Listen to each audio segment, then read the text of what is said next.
I started noticing the numbers didn't add up sometime around March. It wasn't dramatic. No big moment where everything clicked. Just small things. Discrepancies in what my boss told potential investors versus what our actual performance reports showed. He'd say, "We grew 38% last quarter."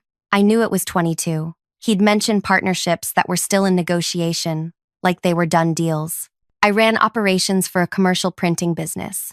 We handled everything from packaging design to large format displays for retail stores. 3 years I'd been there. Started as a project coordinator, worked up to operations manager. I knew every client, every contract, every deadline. When something shipped late, I fixed it. When a client threatened to leave, I kept them. My boss's name was Grayson. He owned the place, built it from nothing about 15 years ago. People respected him. He had that energy, walked into a room and everyone paid attention, told stories that made investors laugh. I admired that about him at first. But admiration fades when you realize someone's foundation is built on exaggeration. The first time I caught him in a real lie was during a call with a potential investor. I was sitting in his office going over quarterly projections. He had me on mute while he talked to someone named Joelle. Big investor, he'd told me. Someone with serious money looking to expand her portfolio. "We've increased production capacity by 45%, he said into the phone. "Our turnaround time is now industry leading." I looked at my laptop. We'd increased capacity by 18%, and our turnaround time was average at best. Good, but not leading. He saw me staring. After he hung up, he leaned back in his chair. "You look confused. Those numbers were different than what I have. Investors want to hear confidence. You'll understand when you've been doing this longer." I was 29 years old, not some kid fresh out of school. I understood the difference between confidence and lying. But I didn't say anything. Not then. April came. Then May. He got more comfortable with it. Started inflating everything. Told people we had contracts we were only bidding on. Said our profit margins were higher than they were. I watched him promise returns that our actual business couldn't deliver. I kept thinking he'd stop, that maybe this was temporary, just trying to close a few big deals. And then he'd level out. He didn't stop. June was when it got worse. Joelle, the investor he'd been talking to, reached out to me directly. My work number. I almost didn't answer because I didn't recognize it. "Hi, is this Raya?" "Yes, this is Raya. Who's calling?" "My name is Joelle. I've been speaking with Grayson about investment opportunities. He mentioned you run operations there. I was hoping I could ask you a few questions about capacity and growth potential. Just want to understand the operation better before I commit serious money." My heart rate picked up. This wasn't normal. Investors didn't usually call operations managers directly. "Sure. What do you want to know?" She asked smart questions. Not about revenue or profit, about actual operations. How many machines we ran. What our error rate was. How we handled rush orders. Whether we had room to expand physically. I answered honestly. Told her we had good systems in place. Said we could probably grow another 20 to 25% with our current setup. Maybe 40 if we added equipment and hired more people. Told her our error rate was about 3%, which was decent for our industry. That's different from what Grayson told me. My throat went dry. "What did he tell you?" "He said you were operating at about 60% capacity with room to triple production immediately. We were at 85% capacity. Tripling production would require a completely different facility." "That's not accurate," I said carefully. "I appreciate your honesty." She thanked me and hung up. I sat there for 10 minutes after, staring at my phone. I'd just contradicted my boss to a potential investor. That was either the smartest or stupidest thing I'd ever done. Grayson called me into his office 2 hours later. "Joelle said she spoke with you. She had questions about operations." I answered them. "What did you tell her?" "The truth. Our actual capacity numbers. Our real error rates." His jaw tightened. Not angry yet, just tense. "You made us sound small. I made us sound realistic. Realistic doesn't get people to write checks. Neither does lying when they find out later." Wrong thing to say. I knew it the second the words left my mouth. He stood up. Didn't yell. That would have been easier somehow. Instead, his voice went quiet. "You need to decide if you're on this team or not. Because right now, you're not acting like it." I left his office feeling like I'd swallowed glass. But Joelle called again 3 days later. More questions. About workflow. About client retention. about which services made us the most money. I answered everything honestly again. Told her what worked, what didn't, where we struggled. You're very straightforward, she said. I don't see the point in being anything else. Grayson is lucky to have you. Except he didn't see it that way. July hit. Summer heat made the production floor brutal. We had 2 huge orders due the same week, and one of our main printers kept jamming. I was there until midnight, 3 nights straight, helping the team fix issues, rerun jobs that came out wrong. Grayson showed up once, stayed 20 minutes, left without helping. But he took credit for the delivery when he called the clients. I heard him on the phone talking about how he personally oversaw the rush job, made sure everything shipped on time. I was too tired to care at that point. Joelle called me again mid-July. I want to run something by you. Hypothetically, if you could build this business the right way, without cutting corners, what would you do? Strange question, but I answered it. Told her I'd focus on quality over quantity, invest in better equipment, hire people who actually knew the trade, build real relationships with clients instead of just chasing the biggest contracts. You've thought about this. I think about it every day. What if you could actually do it? I don't own the business. Not yet, she said it casually, like she was commenting on the weather. Then she changed subjects, asked about something else, and we hung up. I didn't know what to make of that conversation. August 9th, that's the day everything broke. Grayson asked me to meet him outside during lunch. Everyone else was in the break room. Just him and me standing in the parking lot under the sun. He was wearing sunglasses, so I couldn't see his expression clearly. I'm making some changes, he said. What kind of changes? Bringing in someone new to handle operations. Someone with fresh perspective. My entire body went numb. You're replacing me. You're not being replaced. You're being transitioned. Different role. We'll figure out the details. What details? What role? We'll discuss it later. I wanted to give you advance notice. She starts in 2 weeks. Who is she? My cousin's daughter. Just finished school. Bright kid. Eager. I couldn't breathe properly. 3 years. 3 years of fixing his problems, covering his mistakes, keeping that business running while he played investor games. This is because I wouldn't lie for you. He pulled off his sunglasses, looked at me directly. This is because you don't understand how business works. You're too rigid, too by the book. We need someone who can think bigger, bigger than lying. Watch your tone. I watched my tone. Watched my entire career get shoved aside because I told the truth. When do I meet her? My voice came out flat. Monday. I want you to train her. He walked back inside, left me standing there. I got in my car, didn't go back into the building, drove home at 1 in the afternoon, and sat on my couch trying to figure out what just happened. My phone rang at 4. Joelle. Hey. Bad time? Actually, yeah. What happened? I don't know why I told her. Maybe because she was the only person who seemed to actually value honesty. I explained the whole thing, the parking lot conversation, the replacement, the cousin's daughter. She listened without interrupting. When I finished, she was quiet for a moment. Then she said, how would you feel about starting your own operation? With what money? Mine. I pulled the phone away from my ear, looked at it, put it back. You're serious. Completely. I've been looking for someone to build something real with, not someone who talks big, someone who actually knows how to run a business. You're that person. I don't know anything about starting a company. You know operations. You know clients. You know quality. That's what matters. I know money. Between us, we could build something actually worth investing in. My brain couldn't process it. Hours ago, I was getting pushed out. Now someone wanted to start a business with me. I need to think about it. Take your time, but not too much time. Grayson's going to announce your replacement at the annual gathering in 2 months.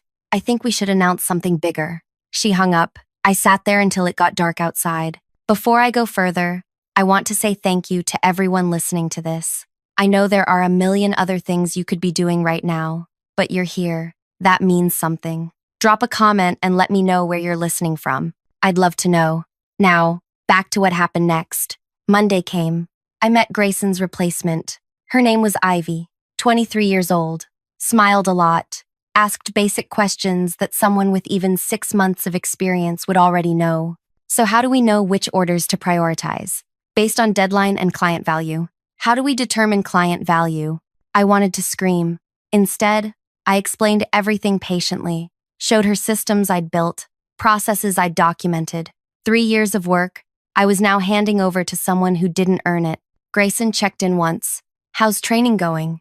"Fine," I lied. He looked pleased with himself. That night, Joelle called again. "Have you thought about it?" "I can't stop thinking about it." "Is that a yes?" I looked around my apartment. Modest place, decent furniture, nothing fancy. I'd built a stable life working for someone who just threw me away. "Yes, good. Let's meet tomorrow. We have work to do." We met at a small coffee shop the next evening. Joelle was different than I imagined. Mid-40s, wore plain clothes, no jewelry except a simple watch. She ordered black coffee and got straight to business. "I'm pulling my investment from Grayson," already told him this morning. "What did he say?" "Tried to convince me I was making a mistake. I promised better returns.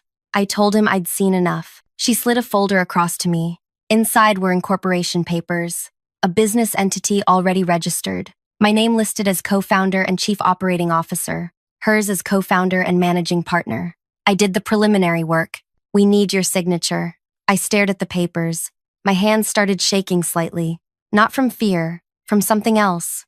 Maybe hope. "What are we building?" "The same business Grayson runs, but we're doing it right. Better quality, honest projections, real relationships.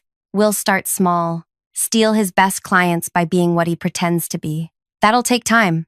"I have time, and I have 47 million to invest. We'll need about 15 to start properly. Equipment, facility, staff, the rest stays in reserve for growth." 47 million.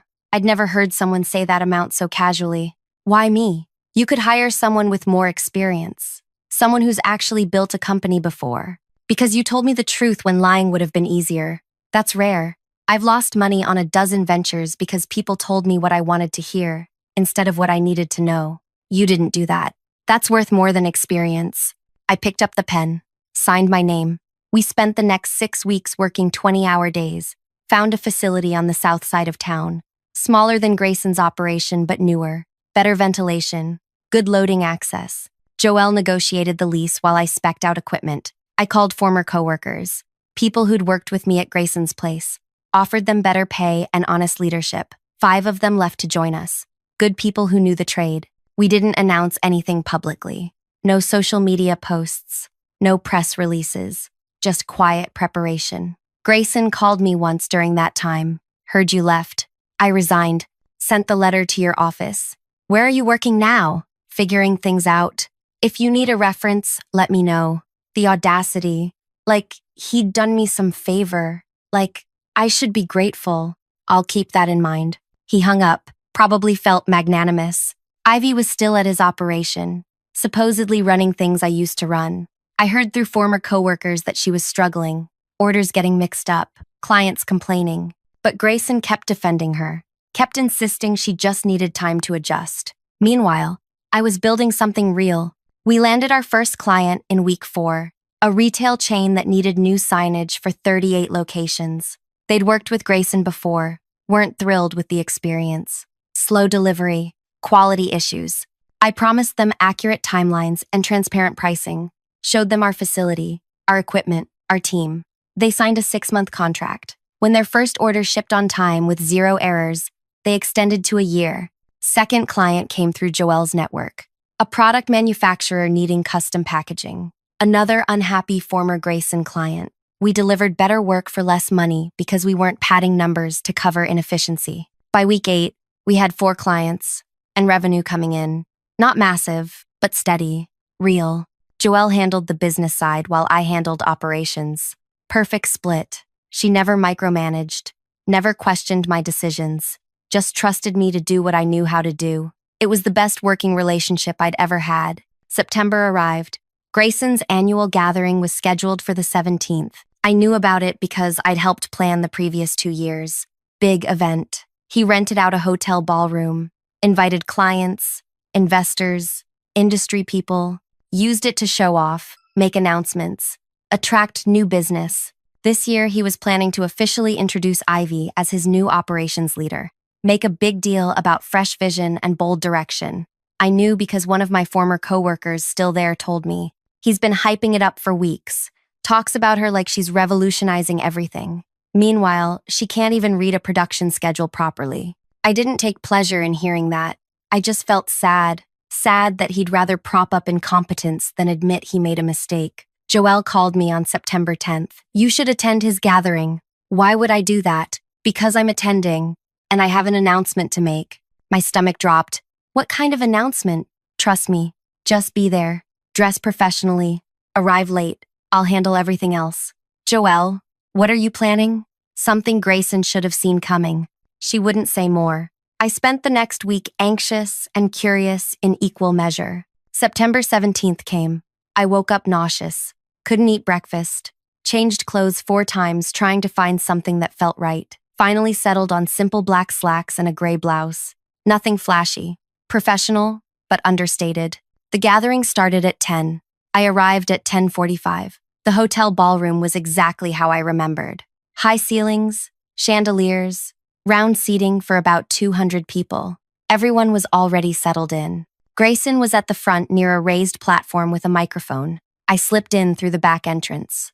A few people turned to look, but most were focused forward. I found a seat in the second to last row. Grayson was mid-speech, talking about company growth, future vision, exciting changes ahead. His voice carried that same confident energy that used to impress me.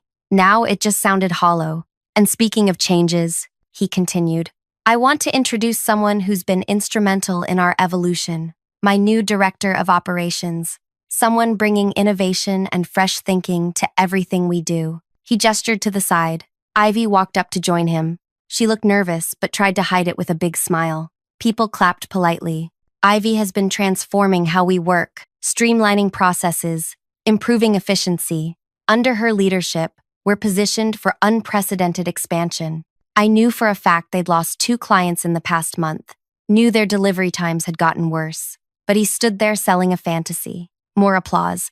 Ivy said a few words about being honored and excited, generic corporate speak that meant nothing. Then I saw Joelle. She was sitting about 5 rows ahead of me, stood up slowly, head started turning. Grayson, before you continue, I need to make an announcement. His face went confused, then annoyed. Joelle, this isn't really the time. Actually, it's exactly the time. Everyone here should know. She walked toward the front. People whispered to each other, trying to figure out what was happening. As of 8 this morning, I completed acquisition of 73% of this operation. I now hold controlling ownership. The room went dead quiet. Grayson's face lost all color. What are you talking about? I purchased the shares from your 3 minority partners.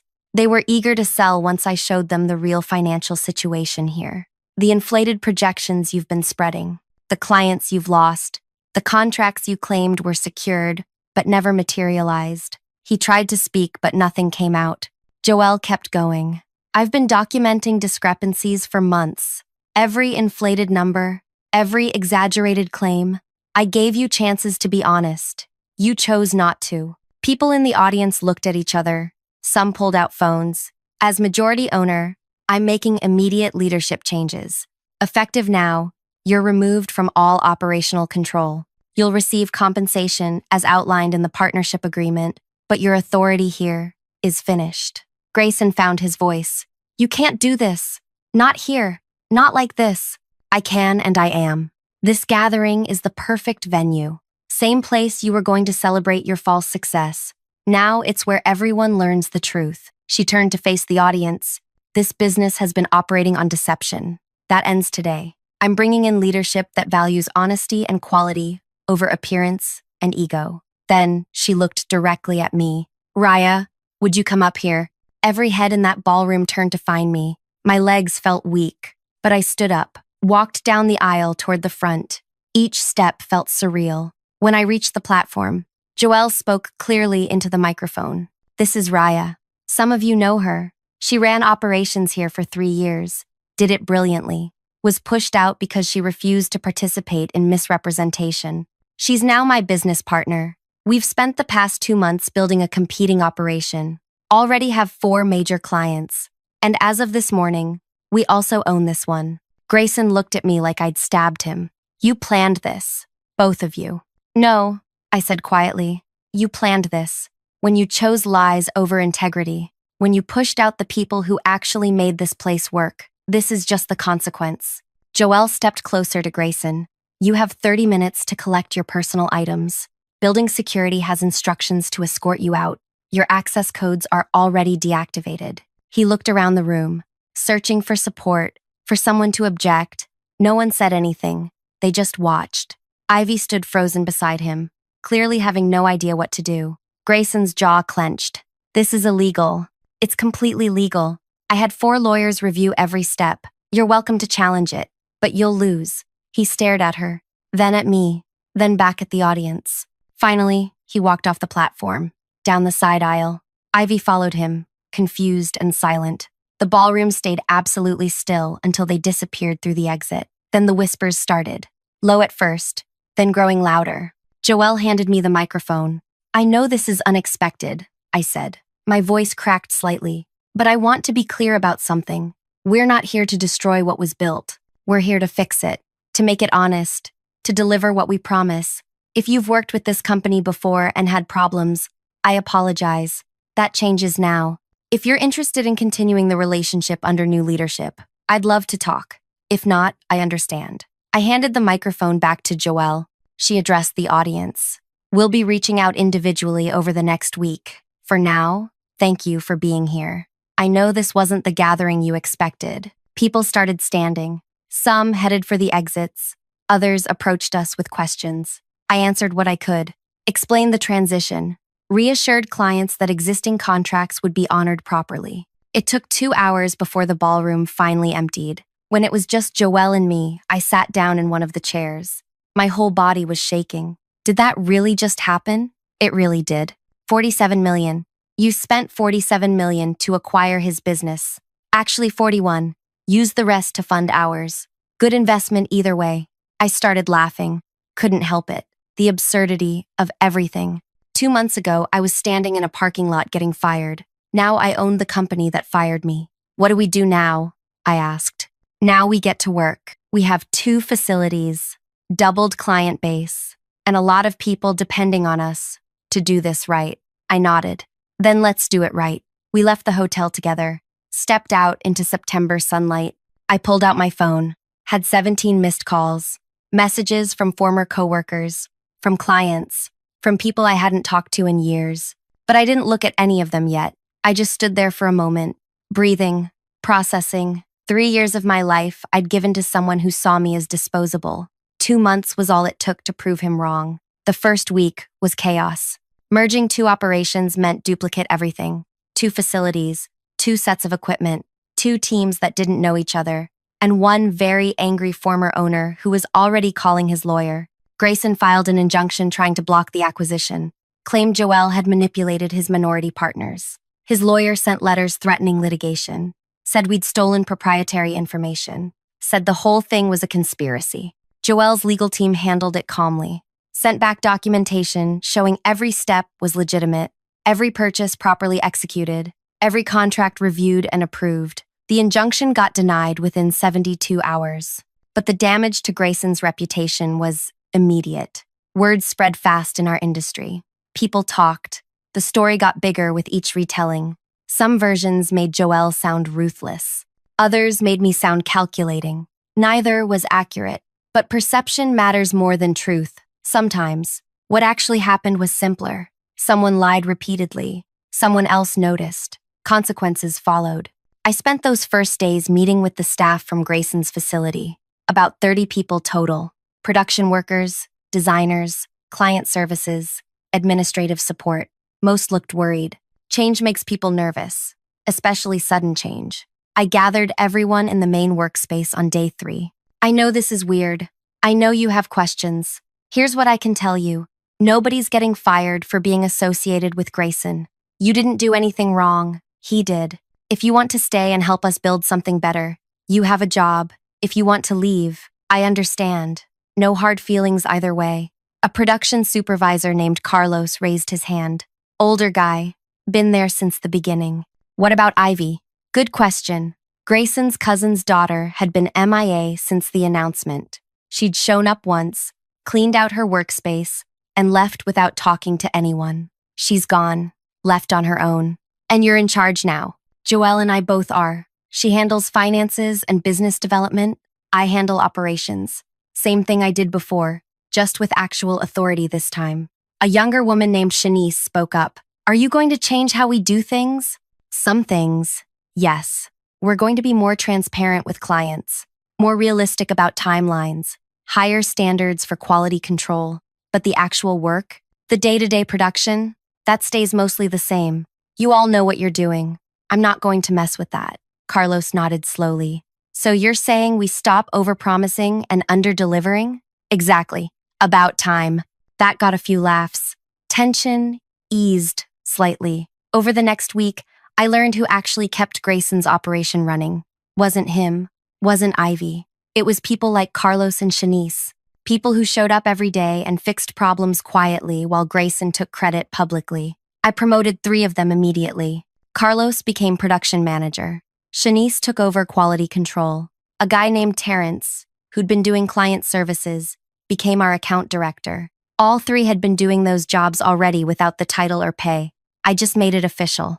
We consolidated both facilities into Grayson's old space, since it was bigger, moved our newer equipment over, sold the redundant machinery, streamlined the workflow so both teams could work together instead of competing. Joelle handled the client transition, reached out to everyone individually, explained the ownership change, offered to renegotiate any contracts that felt unfair. 4 clients left immediately, didn't want to deal with uncertainty. I didn't blame them.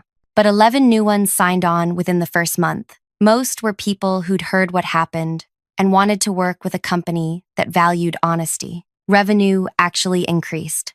Grayson kept trying to cause problems. He posted on social media about betrayal and corporate theft, called former clients trying to convince them we were unstable, spread rumors that Joelle had bribed his partners. None of it worked. People in the industry knew him, knew his reputation for exaggeration.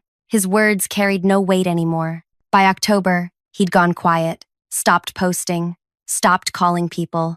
I heard through someone that he'd moved to a different city, trying to start over somewhere his reputation hadn't followed him yet. I felt bad for about 5 seconds. Then, I remembered him standing in that parking lot, telling me I didn't understand business. Ivy reached out once, sent me a message apologizing, said she'd had no idea what she was walking into. Said Grayson had told her I was leaving voluntarily to pursue other opportunities. She believed him because why wouldn't she? He was family. I wrote back telling her it wasn't her fault. She'd been used as a prop in someone else's game. Told her I hoped she found something better suited to her actual interests and skills. She never responded. I hoped that meant she'd moved on. November brought our biggest test. A national retailer approached us about a massive project. Signage and displays for 300 locations. Tight deadline. High visibility. The kind of contract that could define a company. Joelle and I met with their purchasing team. 4 people who looked skeptical from the moment we walked in. We've heard the stories, their lead buyer said, about the acquisition, the drama. We need stability. Can you provide that? I didn't sugarcoat it. We've been under new ownership for 2 months. We're still integrating systems. But our production team is solid. Our quality control is better than it's ever been. And we won't promise you something we can't deliver. If the timeline is impossible, we'll tell you up front, instead of scrambling later. That's different from what most vendors say.